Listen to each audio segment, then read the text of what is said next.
നിങ്ങൾക്ക് അയ്യപ്പ ഭക്തി ഉണ്ടെങ്കിൽ നിങ്ങൾ ആദ്യം ചെയ്യേണ്ടത് സുപ്രീം കോടതിയിൽ കൊടുത്തിരിക്കുന്ന സത്യവാങ്മൂലം നിങ്ങൾ പിൻവലിക്കണം. തയ്യാറുണ്ടോ? കേരളത്തിലെ മുഖ്യമന്ത്രി ശബരിമലയിലെ സമരമുണ്ടായപ്പോൾ ആയിരക്കണക്കിന് സ്ത്രീകളടക്കം നാമജപ ഘോഷയാത്ര നടത്തിയതിനെടുത്ത കേസുകൾ പിൻവലിക്കാൻ നിങ്ങൾ തയ്യാറുണ്ടോ? പിന്നെ ഇതിന്റെ അവസാന നാളുകളാണ്, ഈ ഗവൺമെന്റിന്റെ അവസാന നാളുകളാണ്. ഒരു കാര്യം ഞങ്ങൾ പറയുന്നു, ഈ കേസുകൾ പിൻവലിക്കാൻ നിങ്ങൾ തയ്യാറായില്ല എങ്കിൽ ആ കേസുകളിൽ പ്രതികളായ ഭക്തജനങ്ങൾ വിഷമിക്കേണ്ട. 2026 ഏപ്രിൽ മാസത്തിൽ തെരഞ്ഞെടുപ്പ് നടക്കുമ്പോൾ ഐക്യ ജനാധിപത്യ മുന്നണി 100-ലധികം സീറ്റുമായി അധികാരത്തിൽ വരും. അന്ന് ഞങ്ങൾ അധികാരത്തിൽ വരുമ്പോൾ UDF സർക്കാർ ആദ്യത്തെ മാസം ഈ കേസുകൾ മുഴുവൻ പിൻവലിക്കും.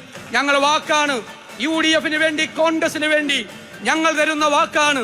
വേദിയിലിരിക്കുന്ന മുഴുവൻ നേതാക്കൾക്കും വേണ്ടി ഞങ്ങൾ തരുന്ന വാക്കാണ്, ആ കേസുകൾ പിൻവലിക്കും.